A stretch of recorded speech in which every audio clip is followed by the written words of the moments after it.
जय हिंद साथियों। आइए हम आज यूपी पुलिस के रीजनिंग के मोस्ट इम्पॉर्टेंट क्वेश्चनों को देखते हैं। जैसे पहला क्वेश्चन दिया हुआ है, नारियल का संबंध किससे है? सेल से। नारियल किसके अंदर होता है? सेल के अंदर।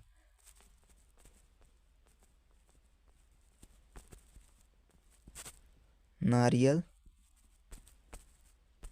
सेल के अंदर होता है। उसी प्रकार से पत्र किसके अंदर होता है? पत्र को हम लिफाफा के अंदर पैक करते हैं, उसके बाद हम पोस्ट ऑफिस द्वारा कहीं भेजते हैं। तो इसका सही उत्तर होगा लिफाफा। तो आइए हम अगले क्वेश्चन की ओर बढ़ते हैं।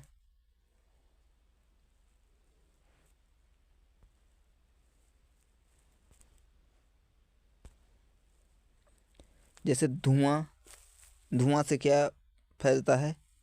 प्रदूषण। धुआं से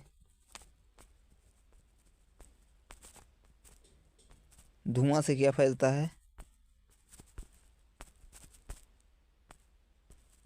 प्रदूषण। उसी प्रकार से यहाँ पर धुआं से प्रदूषण फैल रहा है। उसी प्रकार से युद्ध से क्या होता है? विनाश होती है।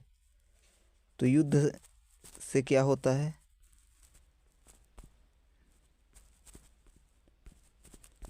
विनाश। यहाँ पर थोड़ा हमें कॉमन सेंस का उपयोग करना होगा। यहाँ पर संबंध इन दोनों का देखना होगा। जिस प्रकार से इन दोनों का संबंध है, धुआं और प्रदूषण का जिस प्रकार से संबंध है, उसी प्रकार से अगले संबंध को भी बनाना पड़ेगा। जैसे युद्ध का संबंध यहाँ पर किससे हो जाएगा? विनाश से।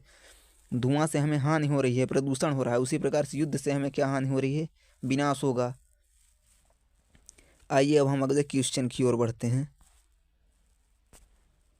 अगला क्वेश्चन हमारा है 1 9 क्या है? अगला क्वेश्चन हमारा क्या है? 1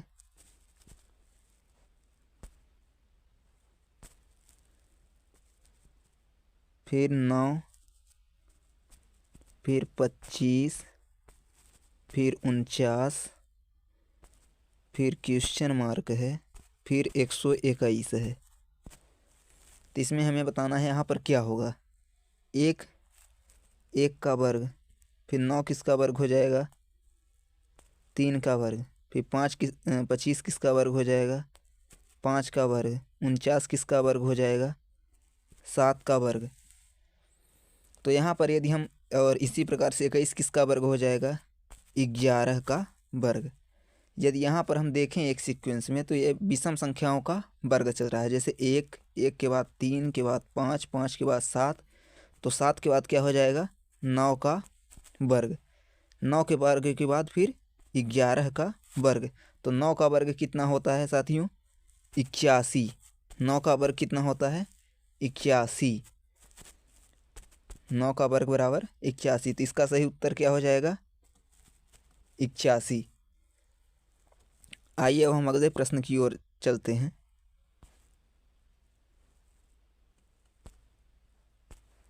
अगला प्रश्न हमारा क्या है? यदि किसी सांकेतिक भाषा में EAT को 318 कितना लिखा जाता है? 318 और CHAIR चेयर को 24156 लिखा जाता है, तो टीचर को उसी सांकेतिक भाषा में किस प्रकार लिखा जाएगा? तो यदि हम यहाँ पर देखें तो EAT को क्या लिखा जाता है? 318। उसी प्रकार से CHAIR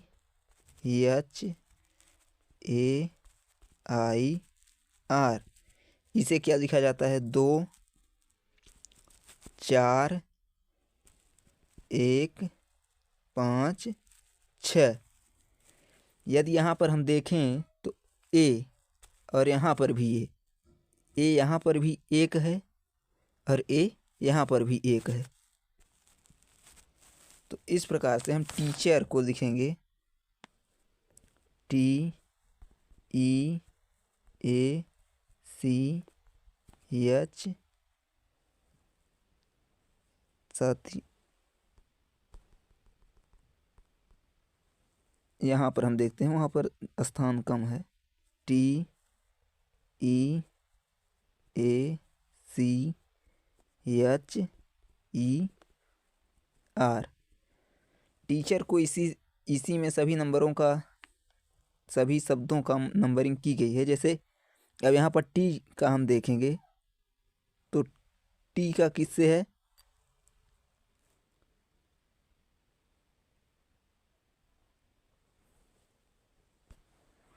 तो टी का यहाँ कितना है नंबर 8। फिर यहाँ पर ई का देखेंगे, ई का कितना है 3। फिर ए का कितना है 1। फिर सी का कितना है 2। फिर एच का कितना है 4। फिर ई का कितना है 3। फिर आर का कितना है 6। इस प्रकार से 8 3 1 2 4 6 सी नंबर उत्तर हमारा सही हो जाएगा। आइए अब हम अगले प्रश्न की ओर बढ़ते हैं। अगला प्रश्न हमारा दिया हुआ है, यदि O बराबर 16, O बराबर 16, फिर एफ ओ आर बराबर 42, तो किसका पूछा है F R O N T. तो ओ का कितना होता है 15 और एक अक्षर है, तो यदि इसमें 1 प्लस कर दें तो 15 1 16 हो जाता है। उसी प्रकार से एफ, जैसे एफ ओ आर है तो एफ का कितना होता है नंबर 6, ओ का 15, फिर आर का 18, 8 5 13 6 19 की 9, हासिल आई 1 1 1 2 1 3, कितना आ रहा है इनका योग 39। और यहाँ पर कितना दिया हुआ है 42। यदि यहाँ पर 3 अक्षर हैं तो 3 प्लस कर देते हैं यदि, तो 39 3 कितना हो जाता है 42। इसी प्रकार से यहाँ पर एफ का कितना होता है 6, फिर आर का कितना होता है 18, फिर ओ का कितना होता है 15, एन का कितना होता है 14, फिर टी का कितना होता है 20। ठीक, यदि इन सबको प्लस करें तो कितना आ रहा है 73। यदि इन सबको प्लस करते हैं तो 73 आता है। और 1 2 3 4 5 5 संख्या यहाँ पर हैं, 5 अक्षर माने यहाँ पर हैं, तो 5 यहाँ पर प्लस करेंगे तो 73 और 5 कितना हो जाएगा 78, 78। तो कुल मिलाकर साथियों इसका उत्तर क्या हो जाएगा 78। आइए अब अगले प्रश्न की ओर चलते हैं। अंग्रेजी वर्णमाला में दाईं छोर से 11वें अक्षर के दाईं ओर छठा अक्षर कौन सा होगा। माने इसमें क्या बोला है, अंग्रेजी वर्णमाला दाईं छोर से 11वें अक्षर के दाईं ओर छठा अक्षर। यदि हमें यह राइट होता है तो क्या होता है वह, यदि राइट होता है तो वह घटता है। तो पहला दाईं छोर से कितना है 11, फिर दूसरा कितना है दाईं छोर से छठवां, तो यहाँ पर हम घटा देंगे, जब घट जाएगा तो यहाँ पर कितना आ जाएगा 5। लेकिन यह राइट से 5वां है तो इसे हम क्या करेंगे 27 माइनस 5 बराबर 22। और 22 किसका कोड होता है भी का, अर्थात हमारा भी सही उत्तर होगा, यही हमारा आंसर हो जाएगा। आइए हम अगले प्रश्न की ओर चलते हैं। निम्नलिखित में से कौन सा चित्र शिक्षक पुरुष और लेखकों के बीच सबसे अच्छा संबंध इंगित करता है?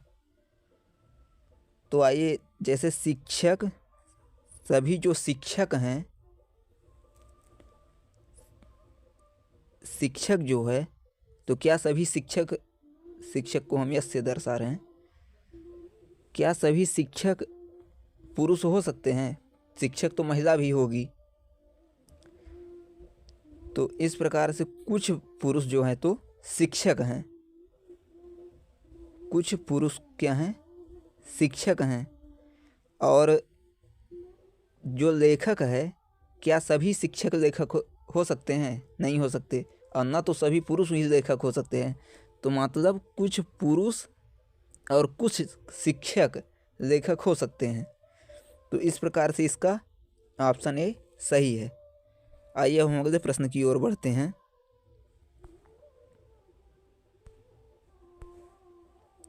विषम को हमें यहाँ पर छांटना है। जैसे यहाँ पर दिया है बछड़ा, शावक, सुअर का बच्चा, बतख का बच्चा, ठेकेदार। ये क्या हैं? सभी ये जो हैं तो जानवरों के बच्चे हैं। लेकिन ठेकेदार तो मनुष्य का बच्चा है, वो ठेका देता है। तो आइए, तो इसका सही उत्तर क्या हो जाएगा? ठेकेदार। आइए अब अगले प्रश्न की ओर बढ़ते हैं। अब यहाँ पर हमें विषम को छांटना है। जैसे सूर्य दिया हुआ है, चंद्रमा, तारे, ग्रह, ये और ब्रह्मांड। तो ये सब सूर्य, चंद्रमा, तारे, ग्रह किस के अंदर आते हैं? ब्रह्मांड के अंदर, ब्रह्मांड के अंदर। तो इसका सही उत्तर क्या हो जाएगा? ब्रह्मांड। आइए अब अगले प्रश्न की ओर चलते हैं।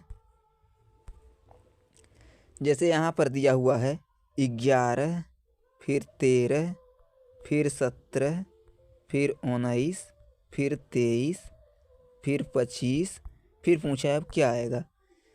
तो यहाँ पर यदि हम इनका अंतर देखें तो 11 2 13, 13 4 17, फिर 17 2 19, फिर 19 4 23। इस प्रकार से यहाँ पर यदि इनका हम अंतर देखें तो 2, फिर 4 का अंतर, फिर 2 का अंतर, फिर 4 का अंतर, 23 2 25। ये 23 25 के बीच में 2 का अंतर है। तो अब अगला क्या आएगा? 4 का अंतर आएगा। तो इसमें 25 में 4 प्लस करेंगे तो 29 हो जाएगा। इस प्रकार से इसका उत्तर क्या हुआ? सही 29 हो गया। तो इस प्रकार से हमने आज रीजनिंग के महत्वपूर्ण प्रश्नों को हल किया। आगे भी हम हमारे साथ बने रहिए। इसी प्रकार के अच्छे अच्छे प्रश्नों को हम रोज़ लाते रहेंगे। यदि वीडियो अच्छा लगा हो तो वीडियो को लाइक करें, चैनल को सब्सक्राइब करें और शेयर करें। धन्यवाद। बने रहिए हमारे साथ।